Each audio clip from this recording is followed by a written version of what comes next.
নমস্কাৰ আপোনালোকক স্বাগতম জনাইছোঁ মোৰ ইউটিউব চেনেল প্ৰিপাৰেশ্যন ফৰ এক্সামলৈ। মই আজি অসম পুলিচৰ আহি থকা অসম পুলিচৰ এক্সামৰ চিলেবাছৰ ওপৰত ভিত্তি কৰি গণিতৰ কেইটামান MCQ লৈ আহিছোঁ আৰু এই MCQবোৰৰ উত্তৰবোৰৰ লগতে আমি উত্তৰবিলাক কেনেকৈ পালোঁ আমি সেইখিনি আলোচনা কৰিম।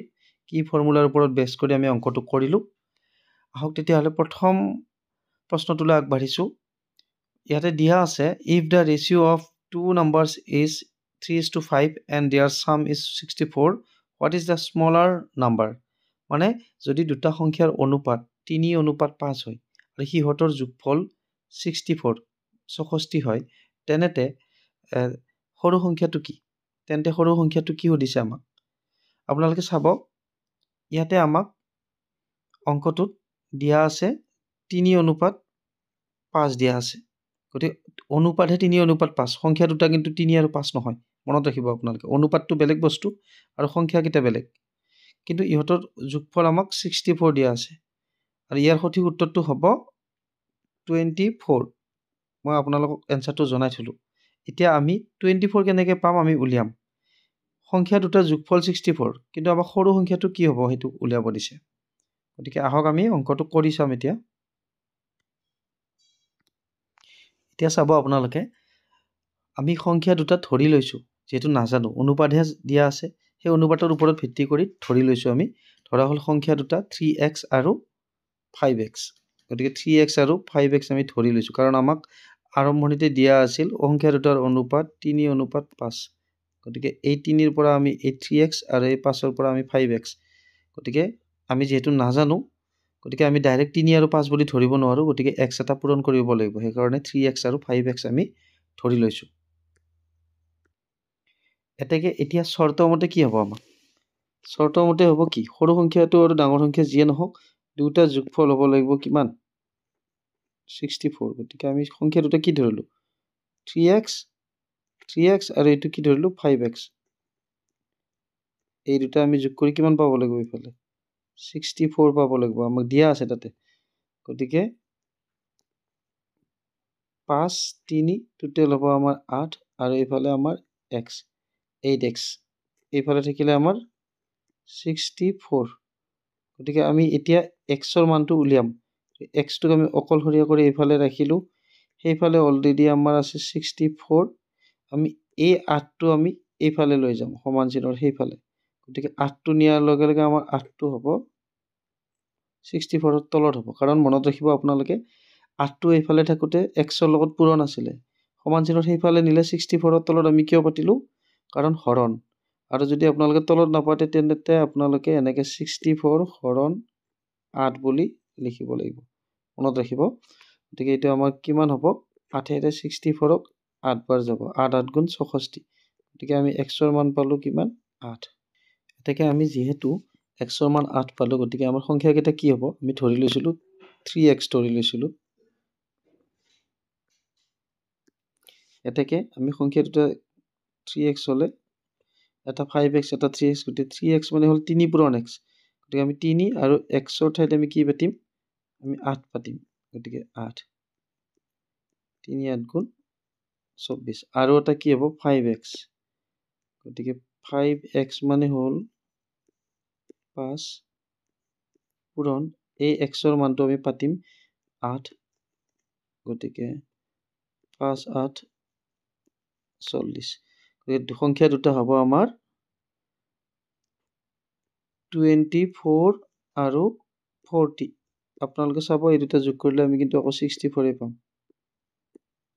এতিয়া আমাক সুধিছিলে সৰু সংখ্যাটো কিমান, গতিকে এনচাৰটো আমাৰ 24 হ'ব। মনত ৰাখিব আপোনালোকে। তাৰ পিছৰ প্ৰশ্নলৈ আগবাঢ়িম। আৰু আপোনালোকক মাজতে এইখিনি মই আৰু এটা কথা কওঁ যে অনুপাত দিয়া থাকিলে, ধৰক 3:5 দিয়া আছে, তেতিয়া আপোনালোকে সংখ্যা দুটা লগত এটা x ধৰি ল'ব। ধৰা হ'ল প্ৰথমটো 3x, দ্বিতীয়টো 5x, ঠিক তেনেকৈ।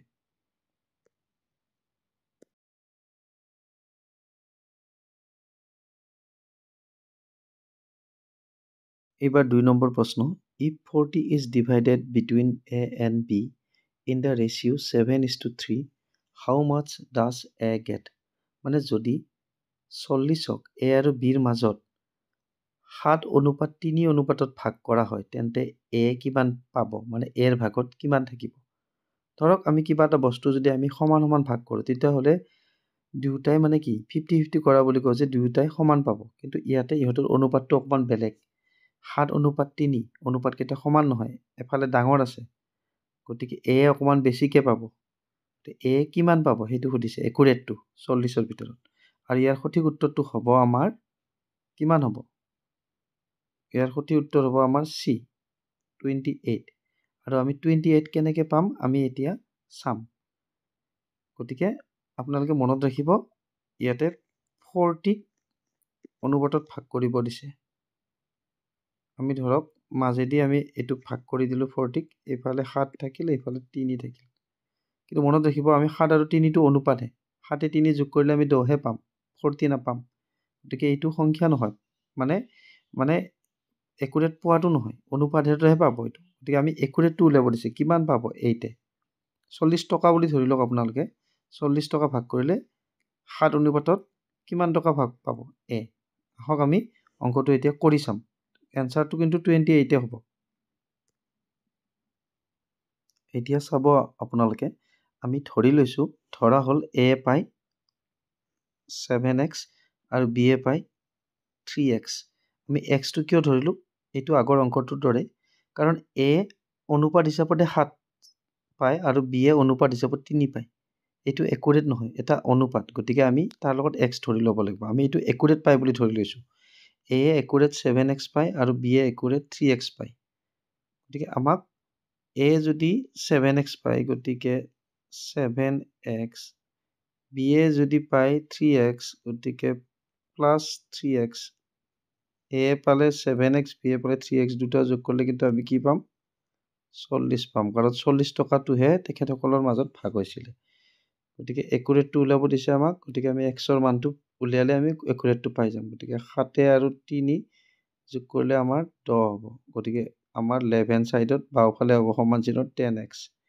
এইফালে অলৰেডি 40 আছে গতিকে আমি কি কৰিম এইফালে 40 টো আমি পাতি ললো আগতে যেটো আছে এইফালে x ৰ মানটো উলিয়াব লাগিলে x টো আমি অকলে পাতিম এই 10 টো আমি সমান চিহ্নত এইফালে লৈ আহিম এই 10 টো পূৰণ আছিল এইফালে আনিলে আমাৰ কি হ'ব 40 ৰ তলত হ'ব হৰণ হ'ব গতিকে 10 ৰে 40 ক আমাৰ 4 বাৰ যাব x ৰ মান পাম আমি কিমান 4 পালো 4 গতিকে আমি x ৰ মান 4 পালে a কিমান পাইছিলে আমি আগতে ধৰি লৈছিলো নহয় 7x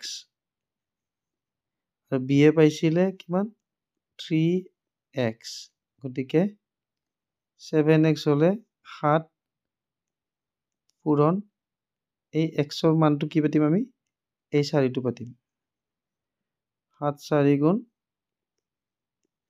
28 আৰু b হ'ব 3 পূৰণ এই x ৰ মানটো পাতিম আমি 4 3 4 গুণ 12 আৰু আপোনালোকে চাব এই 28 আৰু 12 যোগ কৰিলে আমি 40 পাম তো কাৰেক্ট আনসাৰটো হ'ব আমাৰ 28 আৰু আপোনালোকে কনফিউজ নহব x টো বেলেগ আৰু এই পূৰণ চিহ্নডালৰ মাজত কনফিউজ নহব কাৰণ x আৰু পূৰণ চিহ্ন যেটো আমাৰ আছে প্ৰায় দেখা একে গতিকে এইটো 7 পূৰণ x আছিল গতিকে 7 এইটো 7 আৰু x মানে হল এই 4 7 4 গুণ 28 মনত ৰাখিব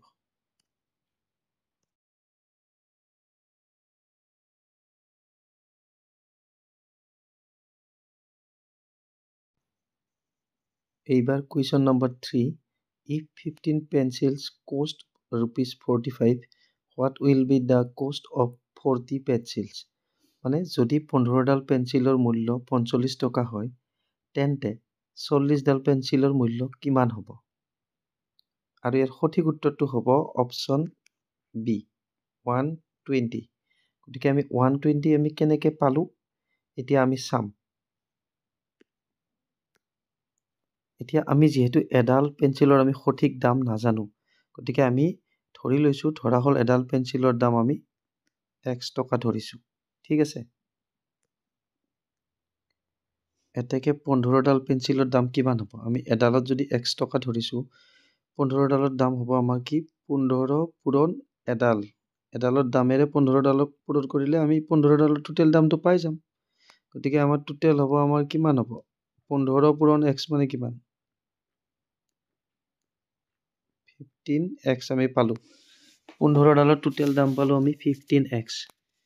গতিকে আমাক প্ৰশ্নমতে আমাক কি আছিলে 15 ডালৰ দাম, গতিকে একফালে আমি পাতিম 15 ডালৰ দাম, এইফালে আছিলে কিমান 45 টকা। গতিকে 15 ডালৰ দাম সমান 45। এডালৰ দাম ওলাব লাগিলে কি আমি এডালৰ দাম আছিলে x টকা, আমি ধৰি লৈছো এইটো x। গতিকে আমি xৰ দামটো ওলাব লাগিলে xটো এইফালে অকলশৰীয়াকৈ ৰাখিব লাগিব। এইফালে অলৰেডি 45 আছে আৰু এই 15টো আমি সমান চিহ্নৰ সিফালে নিলে হৰণ হ'ব। গতিকে আমাৰ এইটো আমাৰ 45ৰ তলত হ'ব। গতিকে 15ৰে 45ক 3 বাৰ যাব। আমি সকলোৱে জানো 3 15 45। গতিকে xৰ মান পালো আমি কিমান 3। তাৰমানে এডালৰ দাম হ'ব আমাৰ কিমান 3 টকা। আমি যে ধৰিছিলো x টকা বুলি, ইয়াৰ আমি ভ্যালুটো পালো। গতিকে আমাৰ অংকটো সুধিছে 40 ডালৰ দাম। গতিকে এডালৰ দাম যদি আমি 3 টকা পালো, 40 ডালৰ দাম হলে কি এডালৰ দামক আমি যিমান ডালৰ দাম ওলাবলৈ পূৰণ কৰি দিলে হ'ল। গতিকে 40ৰে 3ক পূৰণ কৰিলে কিমান হ'ব 120 টকা। সেইকাৰণে আমি এনসাৰটো পাইছো 120। দেখিব আপোনালোকে।